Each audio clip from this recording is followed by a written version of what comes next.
on est en pleine digestion, les uns et les autres, et le sujet sur la pensée sociale chrétienne peut sembler assez austère. En prime, c'est un ecclésiastique qui parle. Alors, très intelligemment, les organisateurs de cette journée ont mis un peu de piment, la pensée sociale chrétienne au service du développement de mon entreprise. Là, il y a un petit intérêt à agir qui devrait contribuer à nous maintenir éveillés. Voilà, il faut d'abord que je vous dise ma joie d'être avec vous, ma joie de vous rencontrer, de retrouver un certain nombre de visages connus depuis parfois des années, et aussi vous redire l'estime et l'amitié que vous porte l'Église et que je vous porte personnellement. Comme chef d'entreprise, comme responsable, comme manager, vous exercez une belle responsabilité au cœur de la vie de notre pays et au cœur de la production de richesses de notre pays. Et il vous faut sans cesse impulser de l'énergie, prendre des risques, défricher de nouveaux marchés, mettre en œuvre de nouvelles techniques de production, animer des équipes. Il vous faut faire face avec courage et détermination à un environnement économique, commercial, social, réglementaire, incertain et mouvant. Il vous faut en prime gérer des conflits, arbitrer des injonctions contraires dans tous les domaines de la vie de l'entreprise et au cœur de notre vie sociale. Et vous pouvez sans doute parfois avoir le sentiment d'être pris en tenaille entre des lois et des règlements pesants ou inadaptés, ou des injonctions morales, voire religieuses, venant de gens pas très responsables et qui ne connaissent pas grand-chose à votre quotidien. Voilà. Lorsqu'on est tous les jours sur le front, on n'a pas envie de recevoir de leçons de la part de gens que l'on fait vivre, par son impôt ou par son denier de l'Église, qui vous prennent de haut et qui débitent de beaux principes qui semblent parfois tellement éloignés du quotidien. Alors je voudrais manifester combien la pensée sociale chrétienne, alors j'ai bien compris, pensée sociale chrétienne et pas doctrine sociale de l'Église, je vais tâcher de ne pas faire trop de bêtises ou de confusion, même si ce que j'ai dans le cœur, c'est que certains d'entre nous viennent de la tradition catholique, d'autres de la tradition protestante, et nous avons tous à devenir chrétiens. Alléluia. Et donc, avec vous, je voudrais manifester combien la pensée sociale chrétienne vient nous rencontrer pour éclairer nos pas et nous aider à discerner nos choix. Et combien elle ne prend personne de haut. Elle n'utilise pas un argument d'autorité, elle vient éclairer la conscience de chacun. L'Église est là pour éclairer nos consciences, pas pour s'y substituer. Le cardinal Newman, qui a marqué très profondément l'Église au XIXe siècle, disait « Si j'avais un toast à porter au dogme ou à la conscience, je porterais d'abord un toast à la conscience. » Et c'est très clair dans la morale chrétienne, nous avons d'abord et avant tout à suivre notre conscience. C'est même extraordinairement clair, on ne doit jamais aller contre sa conscience. J'ai le devoir de former ma conscience, j'ai le devoir d'écouter, j'ai le devoir d'interroger, j'ai le devoir de réfléchir, mais je ne dois jamais aller contre ma conscience. Donc, les éléments qui me sont donnés sont des éléments de discernement, d'éclairage, de mise en perspective. Mais ça ne se substitue pas à ma conscience et personne n'a à prendre des décisions à ma place. Que je n'aille pas prendre des paravents ou dire au paragraphe 222 du compendium, on dit ceci, alors ça sera comme ça. Et donc, les équipes EDC sont un lieu très privilégié de formation des consciences. En nous redisant aussi que l'évangile du Christ vient rejoindre chacun d'entre nous au point où il en est. Et c'est certainement un axe majeur du pontificat du pape François, manifestant combien l'important pour chacun d'entre nous, c'est le chemin que nous faisons et la perspective que nous avons. Pape François est marquant sur ce sujet parce que s'il est extraordinairement clair sur les principes, il manifeste aussi une extraordinaire bienveillance pour les personnes. Qui suis-je pour juger ? Qui est là pour me juger ? Dieu seul connaît le fond des cœurs.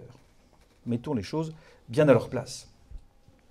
Alors la pensée sociale chrétienne est un trésor bien trop méconnu qui propose une vision réfléchie de la société ainsi que des objectifs, des principes, des valeurs et des réflexions indispensables pour les mettre réellement au service de la personne humaine. Alors, elle a un point de départ très clair qui est Rerum Novarum, Léon XIII, 1891. Et régulièrement, les encycliques pontificales sont à l'occasion d'anniversaires de Rerum Novarum. Quadragesimo Anno, c'est 40 ans après Rerum Novarum. Centesimus Annus, c'est un siècle après Rerum Novarum. C'est vraiment le début de la pensée structurée sur ce sujet qui correspond au début d'une société qui se comprend en tant qu'acteur identifié de la vie sociale. Donc 3 étapes marquantes, de Léon XIII à la Deuxième Guerre mondiale, puis deuxième étape autour du Concile Vatican II, jusqu'à la fin des années 80. Troisième étape avec le catéchisme de l'Église catholique, la pensée de Jean-Paul II, Benoît XVI et du pape François, et la publication du Compendium, qui est une œuvre considérable. Voilà. Cette mise en œuvre concrète de l'Évangile au quotidien dépend forcément de l'état de la société.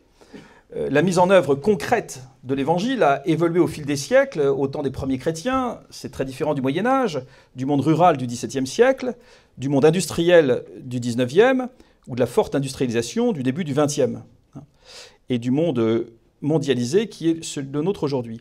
Et l'Église est extrêmement consciente de cette situation évolutive. La pensée sociale chrétienne est par nature évolutive. Elle essaye de décrypter, elle essaye de donner des repères, de donner du sens, mais ça ne cesse d'évoluer et de bouger. Alors cette doctrine est mal connue pour plusieurs raisons. D'abord parce qu'il y a 1000 pages de texte, que ça s'étend sur plus d'un siècle,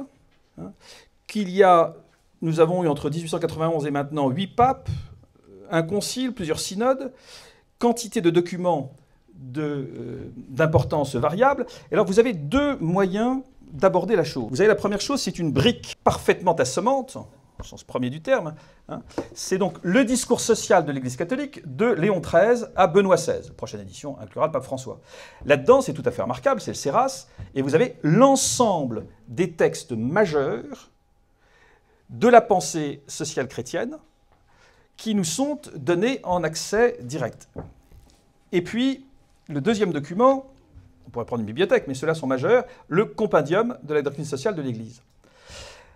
Alors, le discours social de l'Église catholique, ce qui est intéressant, évidemment, il n'est question pour aucun d'entre vous d'aller lire tous ces textes.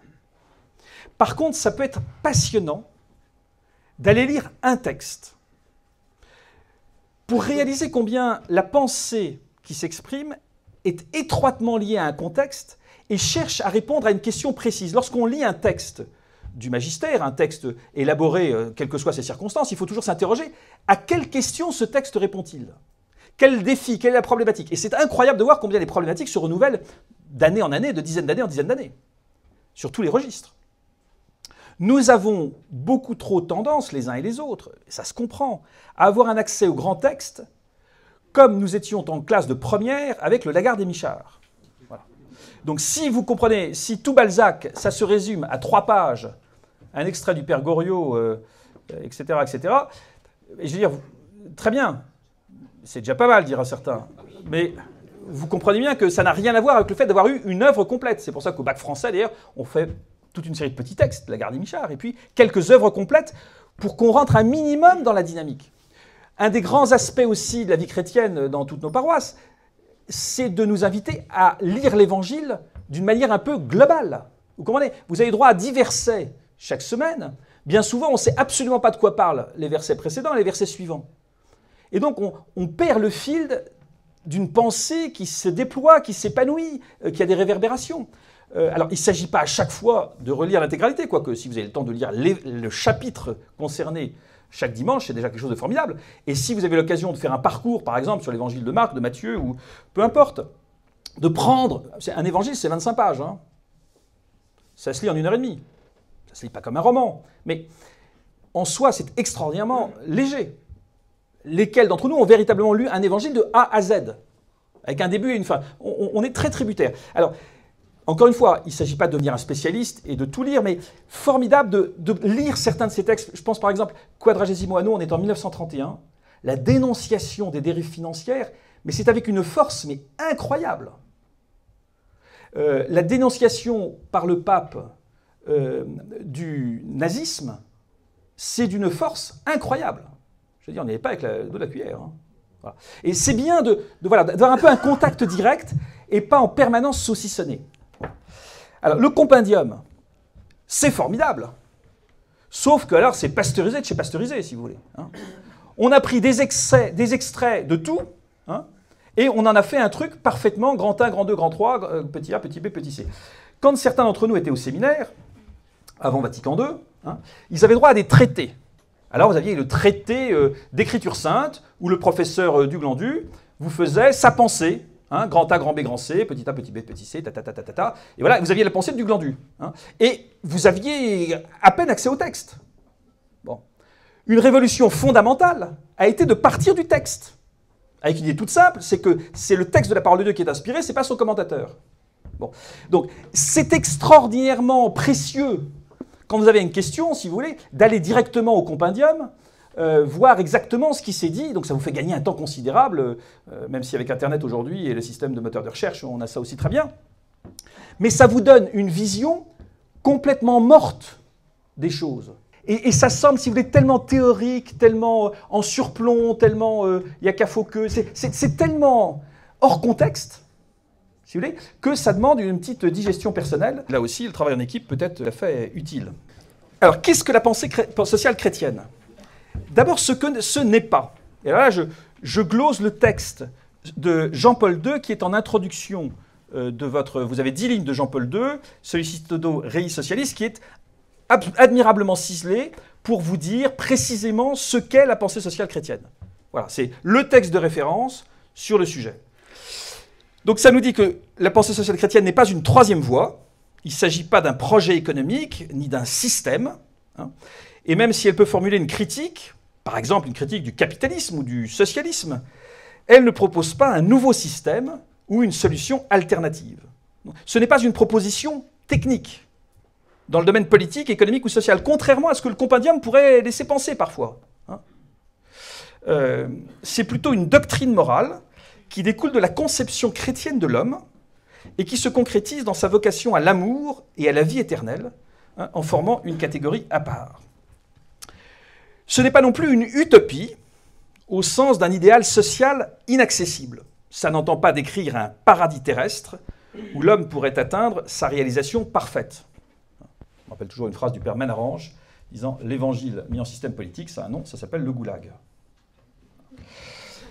Ce n'est pas non plus un pragmatisme, un conformisme ou une résignation devant les réalités et les structures existantes. Cette pensée sociale entend stimuler l'homme en instaurant une saine tension entre les réalités temporelles, telles qu'elles sont, et l'idéal de l'Évangile.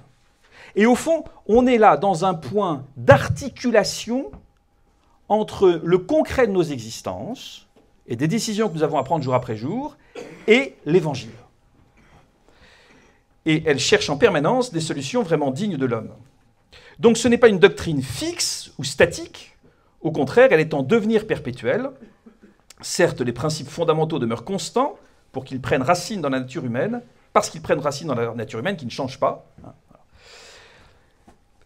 La pensée sociale chrétienne repose sur deux bases essentielles. Et là, vous retrouvez directement le plan que vous avez sous les yeux. Repose directement sur deux plans essentiels qui sont le respect de la vie humaine et le respect de la personne humaine. Donc vraiment, au cœur de la pensée sociale chrétienne, il y a la personne humaine et le respect de sa dignité divine et transcendante. Et on pourrait dire d'une certaine manière que l'enjeu de la pensée sociale chrétienne, c'est de les promouvoir et de les défendre avec efficacité en proposant une architecture ambitieuse et cohérente de la société civile autour d'objectifs, de principes et de valeurs. Donc c'est vraiment la personne humaine et le respect de sa dignité qui est au cœur de tout. L'homme n'est pas quelque chose, il est quelqu'un, une personne, un homme, une femme, créé à l'image de Dieu, c'est-à-dire à l'image des trois personnes de la Sainte Trinité, le Père, le Fils et l'Esprit Saint, unis dans l'amour. À ce titre, l'homme est donc une personne humaine, en rapport à Dieu et en rapport avec tous les autres, également personne humaine. Et la personne humaine absorbe donc, sans les supprimer, d'autres appellations, le prochain, le frère, l'autre, autrui. En revanche, elle exclut un mot qui est celui d'individu, car l'individualisme conduit au repli sur soi, au mépris de la communauté humaine. La personne a donc un prix inestimable, d'où la nécessité absolue du respect de sa dignité d'origine divine, transcendante. Donc la personne est un sujet, jamais un objet. Elle ne doit jamais être considérée comme un simple élément, une molécule de l'organisme social, comme l'indique Centesimus Annus. Et c'est sans doute là aussi l'un des thèmes extraordinairement forts du pape François, qui nous parle de la manière dont l'être humain peut être tenu comme un déchet. Et combien la logique de puissance et de domination en vient à tout écraser sur son passage de qui ne sait se défendre, et qui ne sait se défendre, ce sont les pauvres et la nature. C'est un des grands thèmes majeurs de Laudato Si. Des textes comme Pacem in Terris, Mater et Magistra vont élargir le principe du respect de la dignité de la personne humaine à celui des nations et des peuples. Et sous certaines réserves, Jean XXIII a considéré que la Déclaration universelle des droits de l'homme de 1948 a marqué un pas positif vers l'établissement d'une organisation juridico-politique de la communauté mondiale. Alors cette humanisation des personnes, elle s'appuie sur 4 valeurs de référence. La première, c'est la vérité. Quelle chance formidable nous avons de savoir qu'il y a une vérité, que tout n'est pas relatif. Voilà. En sachant qu'aucun d'entre nous ne possède la vérité. Le pape ne possède pas la vérité, l'Église catholique romaine ne possède pas la vérité, pas plus que le pasteur Claveroli ou tous ses confrères, parce que la vérité c'est une personne, c'est le Christ. Les personnes ne possèdent le Christ. Par contre, nous essayons chacun de marcher à la suite du Christ, tel que nous le pouvons. Deuxième principe, la liberté, qui signe notre dignité. Cette liberté, elle est reçue et elle est sans cesse à conquérir. Et c'est une des grandes aventures de nos existences que de devenir libres, de nous faire libres, par rapport à tous les esclavages que nous connaissons, que nous ne connaissons que trop bien, dans chacune de nos vies spirituelles et dans chacune de nos vies sociales. Troisième principe, la justice, qui tend vers le respect effectif des droits de la personne humaine. Pas de paix sans justice et pas de justice sans paix. C'est l'articulation également de la charité avec la paix. La charité qui est le critère suprême et universel de l'éthique sociale. Seule la charité peut animer et modeler l'action sociale en direction de la justice et de la paix. Là se trouve le cœur de la mise en œuvre de l'Évangile dans la société contemporaine. Donc le premier fondement, c'est le commandement de l'amour, le grand commandement, celui de l'amour de Dieu et de l'amour du prochain, qui est le résumé ou un condensé de toute la loi de Dieu et du message des prophètes. Et donc le résumé de mes 1000 pages de doctrine sociale, c'est tout simplement « Tu aimeras le Seigneur ton Dieu de tout ton cœur et ton prochain comme toi-même ». Qui est mon prochain ? C'est la parabole du bon samaritain. Le prochain, c'est celui dont je me fais activement proche. C'est donc pas une catégorie juridique, c'est chacun d'entre nous qui a ou non la capacité, alors nous n'avons pas une capacité universelle, et le Christ seul sauve l'humanité, mais quelle est ma capacité à faire de l'autre mon prochain ? La pensée sociale apporte une réponse à la question « Comment dois-je aimer Dieu et mon prochain dans mon contexte politique, social et économique ?» Être chrétien, ce n'est pas simplement confiné à quelques moments de nos existences, mais c'est le tout de nos existences. Alors, comment assurer avec efficacité le respect de la dignité de la personne humaine ? Et ici, il s'agit de tourner la page pour voir défiler les principes fondamentaux de la pensée sociale chrétienne, la première étant la promotion du bien commun. Et ce qui est fondamental de bien réaliser, c'est à quel point le bien commun est plus que l'addition des intérêts personnels. Ce n'est pas la somme des intérêts personnels. Et nous comprenons bien que voilà, il faut un surplomb et que la main invisible du marché a ici besoin de la main de l'État et de la main de la charité de chacun d'entre nous. Là aussi, c'est un thème que le pape François développe avec beaucoup de force dans Evangelii Gaudium. Donc le bien commun, ça repose sur le fait qu'un bien de la société comme tel, un bien qui est nôtre et pas seulement mien,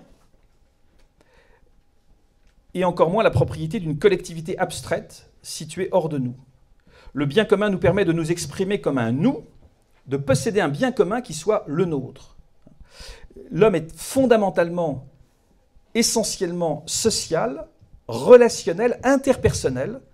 Notre bien est nécessaire aussi pour ma réalisation, autrement dit pour mon bien personnel. L'homme se perfectionne dans la société et par la société. C'est pourquoi le bien commun se distingue mais ne s'oppose pas au bien particulier de chaque individu. Bien souvent, mon bien et ton bien se rencontrent dans notre bien. Le bien commun s'oppose en revanche à l'utilitarisme, qui est le plus grand bonheur pour un nombre maximum de personnes, et qui conduit nécessairement à la subordination de la minorité à la majorité. Au contraire, l'excellence et l'inviolabilité de l'individu excluent la possibilité de subordonner le bien d'un individu au bien des autres, en faisant de l'individu un moyen pour assurer le bonheur des autres. Deuxième principe essentiel, la destination universelle des biens. On est dans Gaudium et Spes, paragraphe 69, Dieu a destiné la terre et tout ce qu'elle contient à l'usage de tous les hommes et de tous les peuples, en sorte que les biens de la création doivent équitablement affluer entre les mains de tous, selon la règle de la justice, inséparable de la charité. Donc, équité, justice, charité. Ce principe n'est pas seulement un droit positif de nature juridique, lié aux contingences historiques, mais un droit naturel, inscrit dans la nature de l'homme. Et ce droit est prioritaire par rapport à toute intervention humaine sur les biens. Il a une valeur normative et morale, conséquence forte. Il pèse, selon les mots mêmes de Jean-Paul II, une hypothèque sociale sur le droit de propriété. Il y a une réflexion très intéressante qui se fait depuis quelques années au Collège des Bernardins sur quelle est véritablement la propriété d'un actionnaire. Jusqu'où l'actionnaire est-il propriétaire de l'entreprise? 3 principes permettent d'atteindre ce double objectif du bien commun et de la destination universelle des biens. Le principe de subsidiarité, qui permet de protéger le plein épanouissement de la personne humaine des excès de l'individualisme et de l'autoritarisme des pouvoirs publics. Dans la cité, ce qu'un niveau inférieur peut gérer harmonieusement ne doit pas être traité à un niveau supérieur. Ce principe de philosophie sociale assure l'équilibre entre l'individu, la famille, les groupes sociaux et les collectivités publiques nationales et internationales. Deuxième principe, le principe de solidarité, qui complète le principe de subsidiarité pour compenser les disparités existant dans le monde, souvent fruit pervers de ce qu'on peut nommer les structures de péché. La solidarité est un principe social qui contrebalance la tendance naturelle à préférer son intérêt immédiat à celui de l'ensemble. C'est ainsi que les structures de solidarité peuvent prendre la place des structures de péché. C'est aussi un principe moral et non pas un sentiment de compassion vague ou d'attendrissement superficiel. Et puis le principe de participation avec un attachement aux corps intermédiaires qui sont tout à fait essentiels, les représentants syndicaux notamment. La pensée sociale chrétienne va mettre en avant 7 grands lieux d'humanisation qui s'imbriquent: la famille, le travail, l'économie. À la base se trouve une anthropologie humaine fondamentale qui place l'homme au centre. L'économie est faite pour l'homme et non l'homme pour l'économie.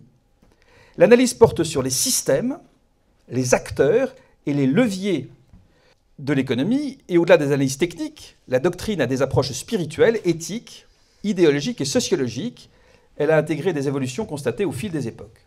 La communauté politique, la communauté internationale, l'écologie, l'importance de l'écologie humaine, de l'écologie sociale, et maintenant, avec le pape François a repris ce thème de l'écologie intégrale, qui est puissamment éclairante sur beaucoup de sujets. Ajoutons la promotion de la paix. Aux notions de croissance économique ou de progrès, la pensée sociale chrétienne oppose la notion de développement. C'est Paul VI dans Populorum Progressio qui préconise un développement authentique, intégral, solidaire et plénier de l'homme. C'est donc le développement favorable à l'homme et tout homme, toute l'humanité.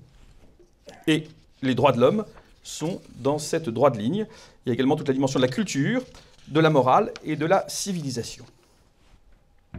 Alors sans aucun doute, parce qu'il n'y a de richesse que d'hommes, et parce que la pensée sociale chrétienne est justement centrée sur l'homme, on comprend pourquoi elle va être au service du développement de mon entreprise. La pensée sociale chrétienne apporte une vision holistique, globale. Et c'est sans doute un point essentiel de ce que nous sommes en train de vivre. Alors, tout dépend des structures dans lesquelles nous évoluons, mais on assiste de plus en plus à une vision technique et séquencée des acteurs économiques. Je trouve que j'ai passé 8 ans aux États-Unis, de 2002 à 2010, j'étais en plein dans la crise des subprimes. C'est très intéressant parce que chaque acteur, à son niveau, faisait quelque chose de logique et qui correspondait à son intérêt personnel. Ouais, le truc était tout à fait stupéfiant. Dès que je suis arrivé en 2002, j'ai reçu une lettre d'une banque me disant « Écoutez, monsieur, formidable, votre maison vaut 500 000 $. On vous a prêté 500 000 $, mais maintenant elle en vaut 700 000. Et donc, on vous propose de vous mettre à votre disposition 200 000 $ sur votre compte en banque, puisqu'on vous prête la valeur de votre maison. » Formidable, parce qu'avec cet argent, je vais financer les études de mes enfants, changer de voiture et partir passer une semaine aux Bahamas. Et puis je reçois 2 ans plus tard une autre lettre me dire, écoutez monsieur, votre maison vaut 900 000 $. Donc si vous voulez, on vous remet à disposition 200 000 $. Formidable. Sauf que les arbres ne montent pas jusqu'au ciel et qu'un jour le marché immobilier s'effondre. Le type qui me vend, qui me met à disposition 200 000 $ de plus sur mon compte, il touche sa commission. Très intéressant pour lui, et l'opération n'est pas illogique. Et puis au-dessus de lui, il y a quelqu'un qui se charge de syndiquer tous ses prêts, qui touche aussi sa commission. Et puis ça va être regroupé dans des véhicules de placement qui vont voyager dans le monde entier, chacun touche sa com. Et personne ne comprend plus ce qu'il y a à l'intérieur. Quand j'entends de mes propres oreilles, le patron d'une grande banque française, polytechnicien, avouait qu'il ne comprenait rien aux produits structurés que diffusait sa banque. Et donc on est dans un système où chacun est dans sa logique, mais on voit bien ça aussi tout simplement, même dans un niveau très, très, très bas, où chacun instruit le dossier à son niveau, ça remonte au comité supérieur, chacun est dans sa logique, mais on finit par perdre totalement la logique complète de l'affaire. Chacun accomplit sa tâche technique sans savoir d'où l'on vient et où on va. Alors, la pensée sociale chrétienne apporte une vision de long terme. Elle apporte du souffle, elle apporte une perspective, elle apporte des repères. Il y a une phrase fabuleuse de Sénèque qui dit « Il n'y a pas de bon vent pour qui ne connaît son port ». Alors, vous voyez, nous sommes ici au cœur du 15e arrondissement. Imaginez que ma destination, ce soit New York. Un petit tropisme par là-bas, comme vous avez compris. Si le vent vient du champ de Mars, formidable, j'ai un vent arrière, c'est parfait pour la New York. Si le vent vient de la Tour Eiffel, eh bien je borde ma voile, et c'est pas mal pour aller à New York. On a tous fait de l'optimiste ou de l'Abicat. Si le vent vient du 15e, de Montparnasse, je borde ma voile dans l'autre sens, et c'est pas mal non plus. Si le vent vient de Beaugrenelle, ça s'appelle avoir le vent dans le nez. C'est un peu plus compliqué, mais je sais que je peux tirer des bords pour avancer. Mais la qualité du vent, elle est relative à ma destination. Il n'y a pas de bon vent pour qui ne connaît son port. Quelle chance formidable de savoir d'où je vais et où je viens. Voilà. Nous savons bien que plus l'homme est heureux, plus il est en confiance, plus il a des perspectives et plus il se déploie. Et nous savons qu'au cœur de la vie sociale, au cœur de la vie économique, il y a la confiance. Un manager qui a du succès, ce n'est pas quelqu'un qui sait faire des équations très compliquées. Je rejoins alors à 100% tout ce qui a été dit du début jusqu'à la fin par le témoignage qui le précède. Là. On aurait dit qu'on s'était concerté, on n'aurait pas fait mieux. Je suis un manager qui a du talent, c'est quelqu'un qui sait susciter la confiance de ses équipes, la confiance de sa hiérarchie et la confiance de ses clients. Et la confiance, c'est une parole qui s'échange sur le long terme, qui se gagne, et on ne bâtit rien sans la confiance, qui est au cœur même. La confiance, c'est l'autre nom de la foi. Et la confiance, elle se donne, elle se reçoit. Quelle merveille que de vivre dans ce contexte et de pouvoir le déployer. Et donc, on comprend que la pensée sociale chrétienne est éminemment positive pour le fonctionnement de chacune de vos entreprises et pour l'itinéraire de chacune de vos carrières. Sans aucun doute, parce que tout profite au bien de qui aime Dieu. Mais je vais vous dire une chose, tout ça, on s'en fout complètement.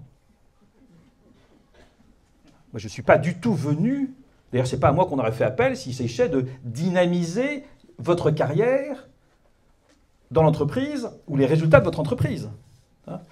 Aucun d'entre nous, en rencontrant le Père éternel, ne lui présentera son dernier bilan, son compte d'activité, son diagnostic de responsabilité sociale et d'impact environnemental. Ce qui est essentiel, ce n'est pas de réussir dans la vie, c'est de réussir nos vies. Et réussir nos vies, c'est entrer dans une dynamique de conversion. Nous sommes des managers. Moi-même, modestement, j'ai 20 bulletins de paye chaque mois et la joie d'avoir plus de 250 bénévoles. Nous sommes tous, moi le premier, dans l'organisation, dans la recherche de l'efficacité et souvent dans le rapport de force. Et nous avons tous la tentation de la domination, la tentation de croire que sans nous, tout s'effondre, et la tentation de penser que nous sommes les seuls à produire de la richesse. Eh bien, les équipes EDC, armées de la pensée sociale chrétienne, sont un lieu extraordinaire de conversion. D'abord pour écouter la parole de Dieu. Et également pour écouter la parole de mes frères. Et comme vous le savez, écouter, c'est incroyablement compliqué. Écoutez, c'est un véritable décentrement. Vous voyez bien dans la vie conjugale. Hein, tu m'écoutes, tu m'entends? Je te parle. C'est extraordinairement fatigant d'écouter. C'est pour ça que je suis plein d'admiration pour ce que vous êtes en train de vivre, si vous voulez. Hein. Écoutez, c'est pompant, si vous voulez. Hein. Bien souvent, quand deux personnes se font face, nous sommes tous beaucoup plus intéressés par ce que nous racontons, par ce que les autres nous ont à nous raconter. Combien de dîners avez-vous passé où votre voisin vous aura parlé pendant 3 heures sans vous poser la moindre question? C'est quand même très impressionnant.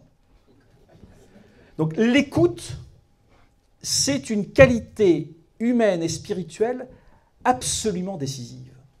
Accepter de me laisser féconder par une parole qui me précède et qui m'engendre. Accepter de bouger.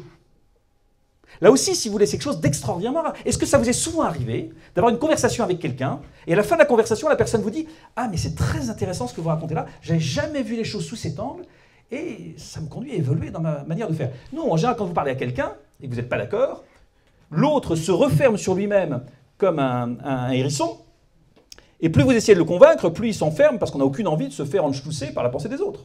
Hein, tellement on tient à notre pensée. Souvent, d'ailleurs, notre pensée qui n'est absolument pas réfléchie, qui est complètement reptilienne. Et donc, écoutez la parole de Dieu et écoutez la parole de mes frères. Et c'est ça qui est formidable dans une équipe EDC. C'est l'ambiance de confiance. Et vous voyez bien qu'en 1 heure de parole de confiance, vous en apprenez 10 000 fois plus que dans la vie sociale habituelle où on est tous dans des postures, hein, où on est tous à expliquer qu'on connaît tout, qu'on sait tout, qu'on a tout compris et qu'on est les meilleurs, alors que la vérité est évidemment très différente. La pensée sociale chrétienne, au cœur des EDC, vient nous aider à unifier nos vies professionnelles et nos vies personnelles. Que ce soit au plan professionnel ou au plan personnel, nous courons tous le risque de la dispersion, de l'éclatement, de l'hyper-sollicitation. Nous avons tous un smartphone dans la poche, c'est absolument formidable, c'est un outil fabuleux, sauf que si ce n'est pas bien géré, ça nous conduit à un éclatement absolument tragique. Nous sommes sursollicités, nous sommes surinformés, nous avons des capteurs absolument sur tous les registres. L'équipe EDC et la pensée sociale chrétienne viennent nous aider à reprendre souffle, à repositionner nos instruments de navigation, à retrouver le cap, à retrouver le sens et à étalonner nos décisions jour après jour en fonction de l'essentiel et non pas en fonction directement du contingent. Voilà, nous risquons tous en permanence d'avoir le nez sur l'obstacle du quotidien. Et donc, nos équipes sont là pour nous aider à retrouver le sens profond de nos vies, à nous libérer de nos esclavages, à sortir de nos postures. Alors, ça a été dit magnifiquement juste avant moi, mais la pédagogie, c'est la répétition. Il y a 5 essentiels de la vie chrétienne. Quand on a compris ça, on a fait un grand pas. Les 5 essentiels, c'est, vous avez tous 5 doigts, formidable pour s'en souvenir, la vie de prière, la vie fraternelle, la vie de charité, la formation et la mission. Et l'idée, c'est que ces 5 aspects, c'est comme les 5 planches d'un tonneau. Et que votre vie spirituelle, elle fuit par la plus courte de ces planches. Si vous avez une formidable vie de prière et aucune vie de charité, tout fout le camp par là. Si vous avez une formidable vie fraternelle et aucune formation, tout fuit par là. Si vous avez une formation absolument fabuleuse et aucune dimension missionnaire, tout fuit par là. Et donc le grand danger dans nos communautés ou pour nous-mêmes, ça serait de vivre ces aspects en silo. Alors oui, Monsieur le Président, vous auriez votre commission vie de prière, vie de prière, vie fraternelle, je vais encore répéter, vie de charité, formation, mission. Donc vous voyez, Monsieur le Président, vous auriez votre commission vie de prière, qui aurait préparé la prière là pour le début, c'est formidable. Hein, et puis ils disent le chapelet aussi 1 fois par semaine, c'est super. Vous auriez la commission vie fraternelle, qui organise les pots, hein, c'est important, les pots, hein, pour se connaître. Hein. Vous auriez la commission charité, vous savez, qui distribue les bourses des EDC à quelques entreprises méritantes. Hein. Vous auriez la commission formation, hein. Alors quelques zozos là, qui étudient la morale sociale et puis qui vous font des notes un peu techniques que vous mettez sur le coin de la table. Et puis alors, les allumés complets, c'est ceux qui font la mission, hein, qui vont avec un tabouret devant le supermarché dire Jésus vous aime et... voilà. Alors ça, c'est la vie en silo. Voilà. C'est chacun d'entre nous qui arrivons devant le Père éternel. Hein. Et ces 5 aspects, ces 5 essentiels, ce qui est capital, c'est de les intégrer dans chacune de nos vies. Eh bien, l'équipe est un lieu majeur d'intégration. Parce qu'au début d'une réunion d'équipe, ou d'une manière ou d'une autre, on prie. Et on se met devant notre Père. Parce que c'est un lieu de vie fraternelle, de manière évidente. Et qu'on va parler en confiance. On se reconnaît comme frères sous l'égide du même Père. C'est un lieu de charité, parce que dans chacune de nos équipes, vous avez vu, il y a un tel et un tel, quand même, franchement, il faut le supporter. Hein. Et si on le garde, c'est parce qu'il est là depuis longtemps. Mais voilà. La charité, quand même, c'est au quotidien. Hein. Alors, c'est partie des éléments de l'année de la miséricorde du pape François. La formation, ben, c'est exactement ce que vous êtes en train de vivre. Mais si vous n'avez pas un stimuli de formation régulièrement, mais mes amis, vous allez dormir complètement, et c'est bien naturel, hein, parce que la pente naturelle, c'est de regarder la télévision, c'est pas de faire un effort, et c'est très compréhensible. Et on comprend dans ce dynamisme que ça nous envoie vers les autres, que ça nous envoie en mission, parce que si vous voulez, si ça reste en cercle fermé, c'est juste l'asphyxie et la mort. Voilà. Donc, 5 aspects, vie de prière, vie fraternelle, vie de charité, formation, mission, c'est ce que vous vivez dans vos équipes, c'est ce que vous êtes appelés à vivre dans vos équipes. Hein. Et donc la pensée sociale chrétienne, c'est pas une espèce de texte à distance, en surplomb, où quelques zozos, dans une commission qu'on ne connaît pas, viennent nous dire des choses qui nous importent peu. Hein. C'est au contraire un moyen de nous aider les uns et les autres à vivre l'Évangile, tout simplement. Et à nous convertir personnellement. Parce que si on ne se convertit pas, si on n'avance pas, si rien ne change dans notre vie, ben c'est juste qu'on est mort, quoi. Alors, vous avez un texte absolument fabuleux, les béatitudes.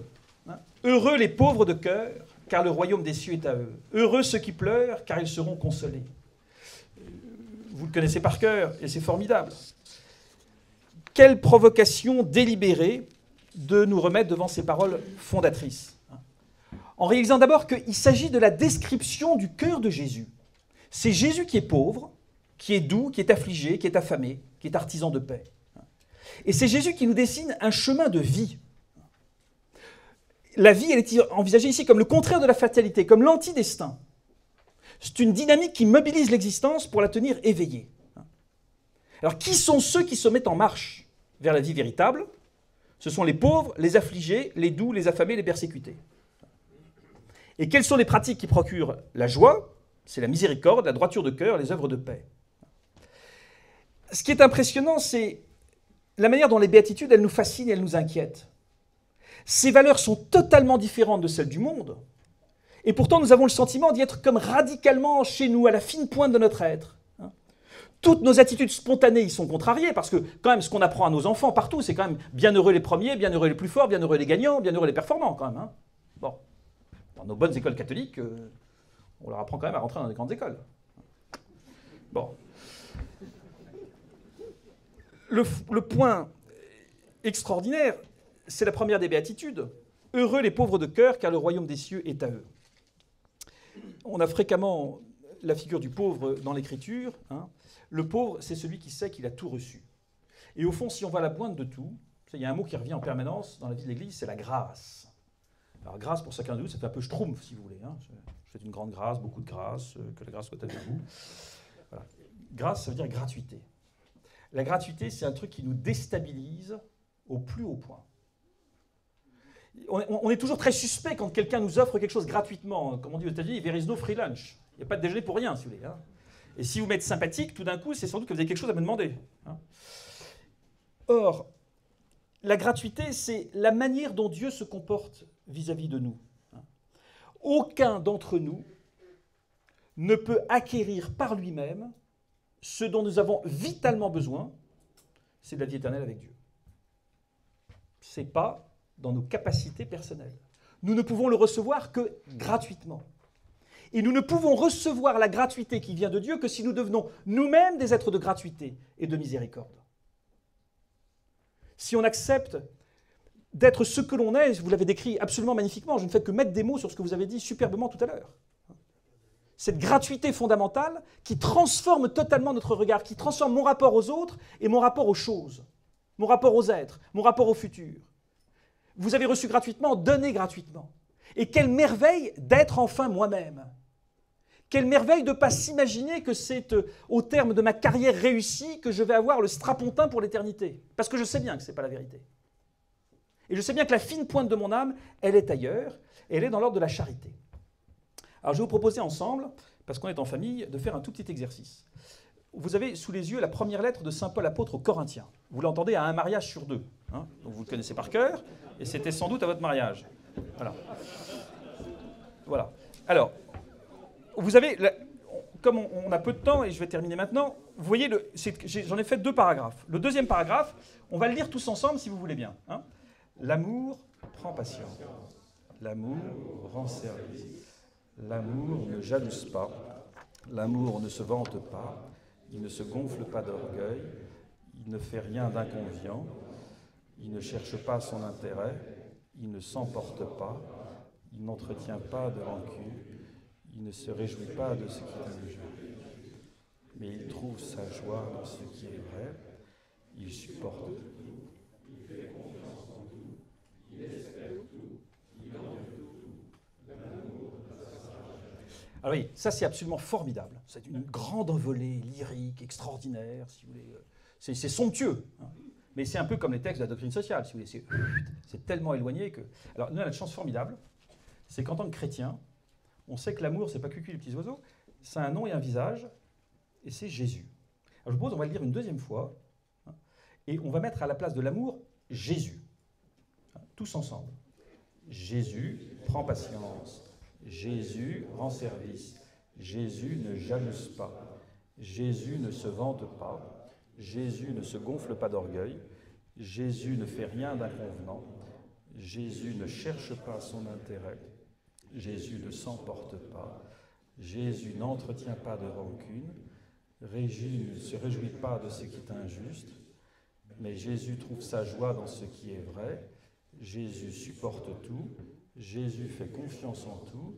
Jésus espère tout. Jésus endure tout. Jésus ne passera jamais. Ah oui, c'est extraordinaire. Déjà, ce texte prend un relief absolument fabuleux. C'est bien Jésus qui nous est décrit. Alors, mes amis, je pense que la plupart d'entre nous dans cette salle, nous avons été baptisés. C'est-à-dire que nous avons été greffés sur le Christ. C'est-à-dire que notre vocation, c'est d'être un autre Christ prolongé. Alors, on va relire ce texte, si vous voulez bien. À la place de Jésus, on va dire « je ». Hein, voilà, avec courage. Je prends patience. Je rends service. Je ne jalouse pas. Je ne me vante pas. Je ne me gonfle pas d'orgueil. Je ne fais rien d'inconvenant. Je ne cherche pas mon intérêt. Je ne m'emporte pas. Je n'entretiens pas de rancune. Je ne me réjouis pas de ce qui est injuste, mais je trouve ma joie dans ce qui est vrai. Je supporte tout. Je fais confiance en tout. J'espère tout. J'endure tout. Je ne passera jamais. Allez, on sent le rouge qui monte aux joues d'un certain nombre d'entre vous, là. Hein, vous voyez le délicieux décalage entre ce que nous voudrions vivre et ce que nous vivons. Alors, on va faire une ultime lecture. Parce que, vous voyez, le jeu, là, hein, c'est un nous collectif dans lequel on s'est dissous de la manière la plus confortable. Alors, nous allons faire maintenant, pour notre dernière lecture, une somptueuse cacophonie. C'est-à-dire que chacun d'entre nous, avec courage et détermination, nous allons... Parce que la dimension missionnaire, nous sommes témoins. Nous allons dire notre propre prénom. Hein ? Voilà. Courage. Antoine prend patience. Antoine rend service. Antoine ne jalouse pas. Antoine ne se vance pas. Antoine ne se gonfle pas d'orgueil. Antoine ne fait rien d'inconvenant. Antoine ne cherche pas son intérêt. Antoine ne s'emporte pas. Antoine n'entretient pas de rancune. Antoine ne se réjouit pas de ce qui est juste.